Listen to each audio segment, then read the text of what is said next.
Perdagangan saham di Bursa Efek Indonesia baru saja ditutup. Kita akan membahasnya bersama analis dari Infovesta Utama. Ya, pemirsa, IHSG akhir September ditutup menguat di level 6.200. Untuk membahas arah gerak indeks harga saham gabungan, kita telah bersama dengan Praska Putrantio, analis senior Infovesta Utama. Pak Praska, selamat sore. Ya, halo, selamat sore. Baik, Pak Praska, kalau kita lihat pergerakan indeks kita nampaknya kabar gembira ya, menguat 2,02%. Kira-kira seperti apa analisis dari Anda nih, Pak Praska, melihat pergerakan ini? Apakah bisa dibilang ini adalah imbas positif dengan penguatan obligasi Amerika Serikat atau ada faktor lain? Ya, menurut saya memang penguatan IHSG hari ini bisa dikatakan cukup optimis dari sejak awal pembukaan, cukup mantap, bergerak positif dan mampu bertahan di atas 6.200 seperti itu hingga menguat sampai 2% dan ditopang memang untuk indeks hari ini dana asing cukup besar ya, mencapai 1,9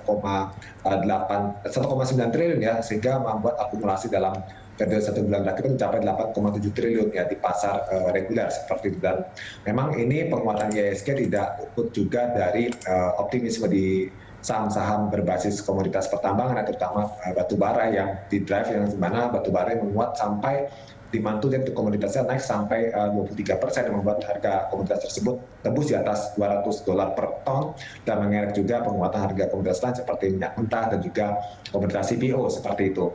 Dan juga membuat saham-saham komoditas di sektor energi ini memimpin penguatan, terutama hari ini juga masih mencatatkan penguatan yang paling tinggi ya, di mana hari ini IHSG ya ditopang oleh penguatan saham-saham dari energi, dari sektor kemudian keuangan yang membuat IHSG cukup mantap di atas zona hijau di atas level 6.250 seperti itu. Kalau melihat pergerakan indeks pada hari ini sehingga bisa menguat di 2,02%, Pak Praska, kira-kira prospeknya hingga pekan depan akan seperti apa kira-kira untuk melanjutkan penguatannya di level 6.200 atau mungkin bahkan bisa menembus 6.300? Seperti apa kemudian prospeknya?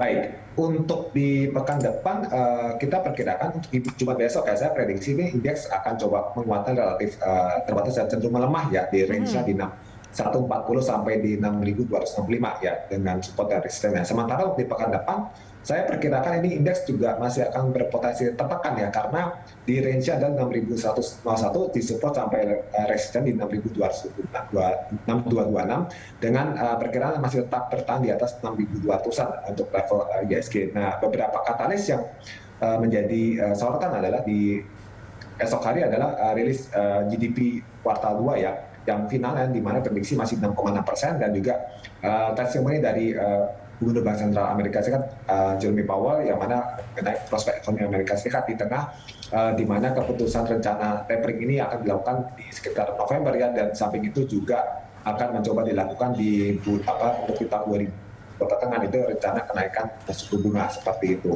Samping itu juga untuk pekan depan beberapa hal yang perlu disoroti adalah dari sisi data rilis tenaga kerja Amerika Serikat dan yang diperkirakan ini masih di level rendah ya, dan juga data indeks sektor jasa di Amerika Serikat seperti itu. Itu untuk pekan depan. Kalau untuk misalnya melihat pergerakannya di kuartal keempat kali ini, Pak Praska, kira-kira prospek indeks kita atau mungkin emiten akan bergerak seperti apa? Apa sebetulnya katalis positif yang paling dibutuhkan indeks kita agar kemudian terus bergerak di sisi positif? Baik, untuk di kuartal 4 ini kita mengharapkan pergerakan indeks tetap ditopang dari positifnya kuartal laporan keuangan ya, di mana laporan keuangan ini menjadi driver bagi emiten-emiten ya di Bursa Efek yang bisa terus bergerak lebih tinggi lagi. Dan memang ini kita perkirakan recovery ekonomi terjadi di kuartal 4 ya, di tengah pelonggaran yang sudah dilakukan oleh pemerintah, mengingat kasus COVID-19 kita kan sudah sangat melandai sekali ya dari level tertinggi, dan ditambah lagi juga dengan harapan dari momentum dividen interim ya, yang diharapkan bisa juga menopang kinerja harga saham di sepanjang kuartal 4, di samping juga ekspektasi momentum window dressing yang biasa terjadi full di bulan Desember seperti itu. Kalau dari sisi emiten, Pak Praska? Dari sisi emiten sendiri, saya melihatnya secara publikasi laporan keuangan seharusnya kuartal 3 dan kuartal 4 ini mencatatkan pertumbuhan yang lebih baik ya, di mana kalau kita rekap ya, di kuartal 2 ini saja mayoritas sekitar 60% emiten lebih itu mencatatkan recovery ya, pertumbuhan dibandingkan periode sama tahun lalu, yang artinya memang ini bisa menambah optimisme terhadap kinerja saham ini di semester 2 dan akselerasi di kuartal 4 khususnya. Oke, selanjutnya Pak Praska, bagaimana kemudian rekomendasi Anda bagi investor jika memang terjadi volatilitas pasar nih, merespon adanya debat utang Amerika Serikat dan juga masih terkait dengan sentimen Evergrande? Ya, memang ini memang jadi hal yang juga masih perlu dicermati meskipun tekanannya bisa dikatakan belum terlalu signifikan ya karena masih tertutupi oleh recovery dari ekonomi yang mencoba bangkit dari pasca pandemi seperti itu meskipun belum bangkit tapi mencoba untuk bisa pulih karena kasusnya mulai agak mereda. Tapi di tengah kondisi tersebut saya rasa investor bisa dalam terjadi volatilitas bisa mencari saham-saham yang tertopang oleh prospeknya terutama terangkat oleh recovery ekonomi kita yang terkait sektor keuangan, infrastruktur, kemudian juga ada properti dan juga sektor industri dasar ya seperti komoditas ini yang mana masih saham-saham tersebut masih belum mengalami kenaikan cukup signifikan dan juga secara kinerja keuangannya mulai mencatatkan perbaikan juga di tahun 2021 ini seperti itu. Bagaimana dengan prospek saham teknologi? Jadi bisa lebih kepada komunitas. Ya. Pak Praska, bagaimana dengan prospek saham teknologi?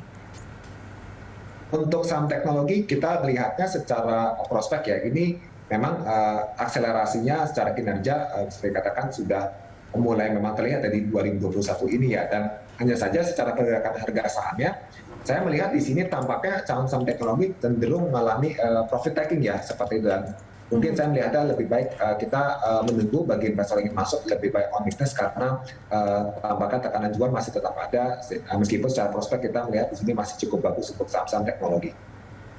Oke, Pak Praska melihat pergerakan indeks kita yang menguat pada hari ini. Apakah ada kemungkinan besok akan dibanjiri dengan profit taking?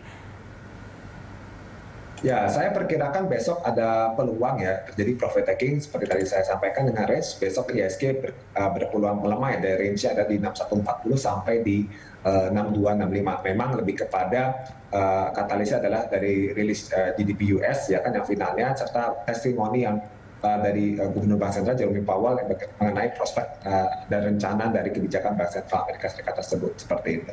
Oke, kalau besok Pak Praska ada rilis soal inflasi, sebetulnya ekspektasi pasar terkait dengan angka inflasi ini seperti apa? Baik, dengan rilis data inflasi domestik seharusnya pasar sih memperkirakan ini mulai sudah ada peningkatan ya karena di September ini kan sudah masuk di periode di mana pemerintah mulai melonggarkan ya dari kebijakan PPKM-nya di tengah juga pelandaian kasus harian COVID-19 seperti itu. Jadi kita melihat sih inflasi berpeluang meningkat ya dan ini memang menjadi katalis positif menurut saya. Kenapa? Karena mengindikasikan bahwa ekonomi mulai bergerak dan merefleksikan bahwa recovery ekonomi di kuartal 3 ini tetap bisa terjaga dan bisa melanjutkan momentumnya di kuartal 4 seperti itu. Oke, terakhir Pak Praska, sebagai afirmasi, prediksi dan juga rekomendasi saham untuk perdagangan spesifik besok hari seperti apa dari Anda? Baik, prediksi besok kita memperkirakan di melemah ya range IHSG di range-nya 6140 sampai di 6265 untuk besok Jumat dan untuk saham pilihan saya rasa besok bisa mencermati saham-saham dari barang baku ya seperti INKP, Winda Kiat, TKIM ya kemudian ada yang terkait juga dengan batu bara yang belum mengalami lonjakan signifikan seperti Indica Energy dan juga United Tractor ya kemudian juga dari saham consumer ada Indofood, dari sektor komunitas lain CPO ada LSIG menurut saya yang menarik dan juga dari properti ada BSTE seperti itu. Baik, indeks diproyeksi masih akan melemah pada besok hari setelah hari ini kemudian meningkat atau menguat sebanyak 2,02%. Terima kasih Pak Praska untuk informasi dan juga analisis dari Anda. Terima kasih, selamat sore.